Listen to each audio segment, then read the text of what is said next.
ఈ రోజు మనం రోస్ట్ చేద్దాం మావా భ్రాంతి వ్లాగర్ అండ్ జలసీ మేడం అదే బ్రో తులసి. ఈ వీడియోని కాస్త ఎంటర్టైనింగ్ గా తీసుకెళ్ళడానికి ట్రై చేశాను. వీడియోని ఎండ్ వరకు చూడండి, మజా వస్తుంది.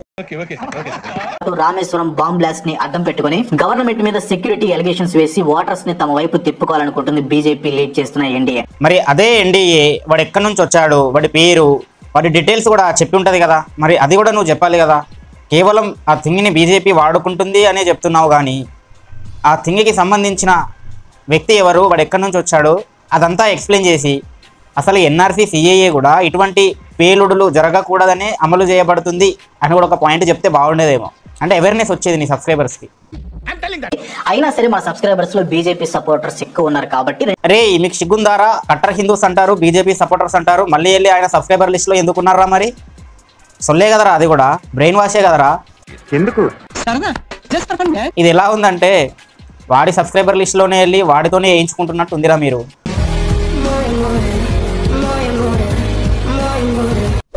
మైనస్ ఎందుకు, మన సబ్స్క్రైబర్స్ లో బీజేపీ సపోర్టర్స్ కూడా ఉంటారు కాబట్టి వాళ్ళ కోసం ప్లస్ వేసుకున్నాం. ఇది ఎలా ఉందంటే బీజేపీ సపోర్టర్స్ నా సబ్స్క్రైబర్ లిస్ట్ లో ఉన్నారు కాబట్టి ముందర ఎందుకు వెనకగడ కూడా ఇస్తా అన్నట్టు ఉంది ఇది. రే ఆయన సబ్స్క్రైబర్ లిస్ట్ లో ఏం చేస్తున్నారా మీరు? ఆయన వచ్చి బీజేపీని హిందువులని మింగుతా ఉంటే మీరు వెళ్ళి మింగించుకుంటున్నారా? ఎడ్యుకేషన్ గురించి కాంగ్రెస్ ఒక పేజీ మొత్తం కేటాయిస్తే బీజేపీ మాత్రం మిడిల్ క్లాస్ పరివార్ జన్ అనే సెక్షన్ లో ఒక దగ్గర మాత్రమే ఎడ్యుకేషన్ గురించి మెన్షన్ చేసింది. అంటే ఇక్కడ కాంగ్రెస్ ఎడ్యుకేషన్ కి వాల్యూ ఇస్తుంది, బీజేపీ ఇవ్వట్లేదు అన్న వేలో కన్వే చేసినట్టు ఉంది. ఇది తగ్గించుకుంటే మంచిది. అసలే బీజేపీ పీఎం ఎలక్షన్స్ అంటే చాలా స్ట్రాంగ్ అయిపోయింది, కాంగ్రెస్ కూడా 2 సార్లు ఓడిపోయింది. మరి అలాంటప్పుడు కాంగ్రెస్ మేనిఫెస్టో అనేది బీజేపీ కంటే స్ట్రాంగ్ గానే ఉంటది భయ్యా, బెటర్ గానే ఉంటది భయ్యా. ఎందుకంటే జనాలని ఆకట్టుకోవడానికి. అయినా కాంగ్రెస్ మేనిఫెస్టో సరిగ్గా అర్థం చేసుకుంటే అందమాదిరి ఓరి రోడ్డు హిందువుల గుండెల్లో దించినట్టు ఉంటది. అయినా కాంగ్రెస్ ప్రభుత్వం పనితీరు ఎలా ఉంటదంటే పథకాలు ఎక్కువ, పనితీరు తక్కువ. అయినా వాళ్ళు ఇచ్చే 10 పథకాల్లో 5 మాత్రమే అమలు చేస్తారు. అంతెందుకు బ్రో, తెలంగాణలోనే సంవత్సరం దాటిపోయేలా ఉంది, బట్ వాళ్ళ పథకాలు మాత్రం 70% కూడా ఇంప్లిమెంట్ ఇంకా సరిగ్గా అవ్వాల. బట్ బీజేపీ అలా కాదు, వాళ్ళు పథకాలు ఇవ్వము అనే రాస్తారు, వాళ్ళ మేనిఫెస్టో కూడా సింపుల్ అండ్ క్లీన్ ఉంటది, వాటిని సరిగ్గా ఇంప్లిమెంట్ చేస్తారు, ఇంకా బెటర్ గా ఇంప్లిమెంట్ చేస్తారు. కానీ అసలు ఇంప్లిమెంటేషనే లేకుండా మాత్రం వాళ్ళ మేనిఫెస్టో మాత్రం ఉండదు. చూస్తోంది చెప్తున్నామండి. 2024 ఇండైరెక్ట్ గా ముస్లిమ్స్ మీద అటాక్, డైరెక్ట్ గా శ్రీరాముడి పేరుతో ఓట్లు అడగటం. అయినా నాకు తెలియక అడుగుతాను, నీకు ఇంత పగేంటి బ్రో హిందువుల మీద? హిందువులు అటాక్ చేశారా ముస్లిమ్స్ మీద? మరి ముస్లిమ్స్ ఎన్ని అటాకులు చేశారు దాని గురించి ఎప్పుడు మాట్లాడవే? ఒకసారి హిందూ వెళ్ళి ముస్లింని అటాక్ చేస్తే దాన్ని వచ్చి మాట్లాడుతున్నావు. మరి 99 సార్లు ముస్లిం వచ్చి హిందువుల మీద అటాక్ చేస్తుండు, లవ్ జిహాదులు చేస్తుండు, మరి దాని మీద వచ్చి ఎందుకు మాట్లాడవు? నిన్న ఒక న్యూస్ తెలుసు కదా, ఒక అమ్మాయిని ట్రైన్ కింద దూసేస్తే దాని బాడీ 2 సైడ్లు పడిపోయింది, దాన్ని వచ్చి ఎందుకు మాట్లాడలేదు? ఇలాంటివి లక్షల్లో వేలల్లో ఉన్నాయి మతపరమైన అటాక్స్. దాంట్లో మెజారిటీ పర్సంటేజ్ ఎవరిది ఉంది తెలుసుకో ముందు, అంతేగాని ఊరికే వచ్చి బ్రెయిన్ వాష్ చేయకు, అర్థమైందా? మళ్ళీ ఆయన ఏమంటుండంటే రాముడి పేరు మీద ఓట్లు అడుక్కుంటున్నారు, దేవుడి పేరు మీద ఓట్లు అడుక్కుంటున్నారు అని అంటున్నాడు కదా. ఈయనకి నేను ఒక విషయం చెప్పాలనుకుంటున్నా, అందరికీ చెప్పాలనుకుంటున్నా. ఏంటంటే ఇప్పుడు రామనామము జై శ్రీరామ్ అంటే మీకు అది ఒక పవర్ఫుల్ వర్డ్ లాగా అందరూ అంటూ ఉంటే అది ఎలివేట్ అవుతుంది. ఇప్పుడు అందరూ జై శ్రీరామ్ అంటున్నారు హిందువులు అందరూ, కానీ ఒకప్పుడు ఎవడు అనలేదు, అప్పుడే మోడీ అన్నాడు, అర్థమైందా? ఈరోజు బీజేపీ స్ట్రాంగ్ ఉండడానికి కారణమే రామ్ మందిర్ కన్స్ట్రక్షన్ బిఫోర్ జరగలేదు కదా. సో దాని నుంచే బీజేపీ పుట్టింది. సో బీజేపీ పుట్టడానికి కారణమే రామ్ మందిరు, రాముడు. బీజేపీకి అన్ని ఓట్లు రావడానికి కారణమే రాముడు. సో రాముడు పేరు వాళ్ళు గెలిచినప్పటి నుంచి కాదు, గెలవక ముందు నుంచి పలుకుతున్నారు. మోడీ పీఎం అయిన తర్వాత కాదు, పీఎం కాకముందే తను ఆర్ఎస్ఎస్లో ఉన్నప్పుడే రాముడు పేరు వలుకుతూ వాళ్ళు పెరిగినరు. బట్ ఆ వర్డ్ అనేది ఇప్పుడు పవర్లో ఉంది కాబట్టి వీళ్ళు దేవుడి పేరు పెట్టుకొని ఓట్లు అడుగుతుండ్రు అన్న ప్రాపగండా, ఫేక్ ప్రాపగండా క్రియేట్ చేస్తుండ్రు. వీళ్ళ పార్టీ లేనప్పుడే రాముడు ఉన్నాడు వాళ్ళ దగ్గర. సో వాళ్ళు అంటారు, వాళ్ళకి అనే అర్హత ఉంది. అది సో పాయింట్ ఏంటంటే బ్రో, ఇంకోసారి ఎవడైనా రాముడి పేరు పెట్టి దేవుడి పేరు మీద ఓట్లు అడుక్కున్నాడు అంటే వాడిని 2 చెప్పులు ఇచ్చి కొట్టండి బ్రో. అయినా నీకు తెలియకపోతే తెలుసుకోవడానికి ట్రై చేయాలి, కానీ తెలియకుండా వచ్చి ఇలాంటి థంబ్నెయిల్ వేసి చీప్ గా బిహేవ్ చేయకు బ్రో. అసలే నువ్వు 1.19 మిలియన్ ఉన్న ప్రొఫెషనల్ పెద్ద యూట్యూబర్, నువ్వు ఇలాంటి ఫేక్ చీప్ కథలు పడుతున్నావు అని తెలిస్తే నీ వాల్యూ పోతుంది మళ్ళీ. ఇంకో ముఖ్యమైన విషయం, మా మతం వాళ్ళకే ఓటేస్తాం, మా కులపు వాళ్ళకే ఓటు వేస్తాం అనే బ్యాచ్ ఎవరైనా ఉంటే ప్లీజ్ ఈ వీడియోని స్కిప్ చేయండి. ఈ వీడియో మీకు యూజ్ అవ్వకపోవచ్చు. అంటే భయ్యా నాకు విషయం అర్థం కాదు. అంటే ఇప్పుడు పొలిటికల్ మేనిఫెస్టో ఉంటుంది, దాంట్లోనే మనకి ఒక కులం వాళ్ళకి ఇవ్విస్తాము, ఇంకో కులం వాళ్ళకి ఇవ్విస్తాము, తక్కువ కులం వాళ్ళకి సంథింగ్ ఏదో ఒకటి, మైనారిటీస్కి సంథింగ్ ఏదో ఒక పథకం ఇస్తాము, వాళ్ళకి స్పెషల్గా వాళ్ళకి సపరేట్గా పథకాలు ఉంటాయి, మెజారిటీకి సపరేట్గా ఉంటాయి.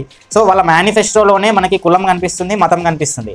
కులం మతం అనేది అలా మేనిఫెస్టోలో ఉంది, మన జీవితంలో ఉంది, మన సర్టిఫికెట్లో ఉంది, ఎక్కడ పోయినా కులం మతం మన బతికే తీరులోనే ఉంది. సో అలాంటప్పుడు కులం చూసి మతం చూసి ఓటు వేయకు అంటే ఇన్ని పెట్టాక దేంట్లోనూ పడకుండా ఎలా ఉంటామండి? అరే భయ్ ఆడు మేనిఫెస్టోలోనే కులం మతం కనిపిస్తుంది, ఇంకా కులం మతం చూసి ఓటు వేయొద్దు అంటే అది జరగని పని. సో ఇక్కడ మనం కాంగ్రెస్ మేనిఫెస్టో చూసుకుంటే దాంట్లో మైనారిటీస్కి స్పెషల్గా ట్రీట్ చేస్తున్నారు, చాలా ఘోరంగా ఉంది కొన్ని మాట్లాడుకుంటే. బట్ బీజేపీ మేనిఫెస్టో చూసుకుంటే అందరూ సమానమే అన్న విధంగా ఉంది. సో మనకి సమానత్వం కావాలన్నా, కులాలు మతాలు వారిగా విడగొట్టే ప్రభుత్వం కావాలన్నా? సో మీరు అర్థం చేసుకోండి. అలాంటి యూట్యూబ్ ఛానల్స్ లో మేనిఫెస్టోస్ ని బ్రీఫ్ గా ఎక్స్ప్లెయిన్ చేస్తారు. ట్రస్టెడ్ యూట్యూబర్ అనుకున్న వాళ్ళ వీడియోస్ ని చూడండి. ట్రస్టెడ్ అనుకొని వెళ్ళి చూసావనుకో, బీజేపీకి బొక్కలు, మిగతా పార్టీలకి మొక్కలు, పూలు, పండ్లు, పాలు ఇచ్చినట్టు ఉంటుంది ఈయన ఎక్స్ప్లెనేషన్. ఏమో సార్ నాకు కనపడదు. నెక్స్ట్ మన జలసి మేడం గురించి మళ్ళీ మాట్లాడుకుందాం. ఈ ప్రజ్వల్ రేవన్న ప్లేస్ లో ఎవరైనా ఒక ముస్లిం వ్యక్తి ఉండుంటే, లేకపోతే ప్రతిపక్ష పార్టీలకు సంబంధించిన వ్యక్తి గనక ఉండుంటే, ప్రభుత్వం గానీ ఇటు పార్టీ పరంగా గానీ ఏం చేసేవాళ్ళు, ఎంత సీరియస్ గా రియాక్ట్ అయ్యేవాళ్ళు? అట్లా రియాక్ట్ అవ్వకూడదని కాదు, ఖచ్చితంగా అంత స్ట్రిక్ట్ గా రియాక్ట్ అవ్వాలి. దీనమ్మ అక్కడ వందల వేల లవ్ జిహాద్లు జరుగుతూ ఉంటే ఒక్కసారి కూడా రియాక్ట్ అవ్వలేదు కానీ వచ్చి నీతులు చెప్తుంది. బట్ తన పార్టీ వాళ్ళు చేసినా కూడా అంతే స్ట్రిక్ట్ గా రియాక్ట్ అవ్వాలి కదా, అంతే సీరియస్ గా తీసుకోవాలి కదా, బాధితుల పక్షాన మాత్రమే ఆలోచించాలి కదా. మరి తప్పు చేసినోడు తన పార్టీ వాడైతే ఒక న్యాయము, అవతల పార్టీ వాడైతే ఒక న్యాయము, వాడొక ముస్లిం అయితే ఇంకొక రకమైన న్యాయము. ఇదే న్యాయం. ఆ ప్రజ్వల్ రేవన్న గారు చేసింది చాలా పెద్ద క్రైమ్. వాడి గురించి మన మోడీ గారు ఎప్పుడో రియాక్ట్ అయ్యారు. ఈ వీడియో చూడండి ఒకసారి. वापस लाना भी चाहिए और उसको कड़ी से कड़ी कार्रवाई होनी चाहिए, कोई इफ्स एंड बट्स नहीं होना चाहिए. సో మోడీ అయితే వాడిని వాపస్ తీసుకొచ్చి వాడిని ఖచ్చితంగా శిక్ష పడేలాగా చేస్తాను అని చెప్తున్నాడు. సో రియాక్ట్ అయ్యాడు. మళ్ళీ వాడి టికెట్ కూడా క్యాన్సిల్ చేసినట్టున్నారు. బట్ నువ్వు వచ్చి చెప్పలేదు. ఓకే, ఈ వీడియో చూడు. ఈ నేహా ఇన్సిడెంట్ గురించి మీకు తెలుసు. దీంట్లో వాళ్ళ పార్టీ మెంబర్ కూతురే, ఆమెనే చంపినరు.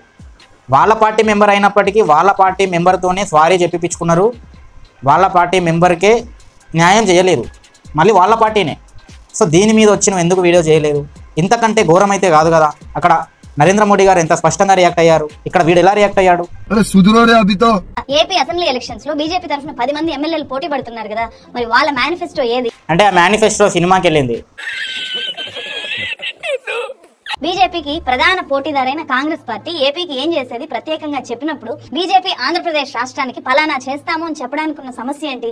అక్కడ ఏ పార్టీ గెలిచినా సీట్లు బీజేపీలోనే కల్పిస్తారు. అక్కడ బీజేపీతోనే పొత్తు పెట్టుకుంటారు. అక్కడ ప్రధానమంత్రి అయినా ఇప్పటిదాకా ఆంధ్రప్రదేశ్ రాష్ట్రానికి ఇది చేస్తాము అని చెప్పి ఏ ఒక్క మాట అయినా స్పష్టమైన హామీ రూపంలో చెప్పారా? చెప్పలేదు. కానీ చంద్రబాబు నాయుడు, పవన్ కళ్యాణ్, జగన్ గారు వీళ్ళ ముగ్గురులో ఏదైనా చేస్తాను అని చెప్పినప్పుడు ఆ చేయడానికి ఫండ్ పైనుంచి పంపించేది మోడీ గారే. సో మోడీ గారు చెప్పాల్సిన అవసరం లేదు. వీళ్ళు చెప్తే జస్ట్ అది అప్రూవల్ చేస్తే సరిపోద్ది. సో ఇండైరెక్ట్గా మోడీ గారు చెప్పినట్టే. అండ్ వీడియో అయితే ఇది మావా. వీడియో కనుక మీకు నచ్చినట్టయితే వీడియోని లైక్ చేసి కమెంట్ చేసి మీ ఫ్రెండ్స్ గ్రూప్లలో షేర్ చేయండి. నెక్స్ట్ మన రాముడిని అవమానించిన పొలిటీషియన్స్ కొంతమంది ఉన్నారండి, వాళ్ళని తీసుకొచ్చి రోస్ట్ చేసి ఇంకా పొలిటికల్ రోస్ట్లు ఆపేద్దాం.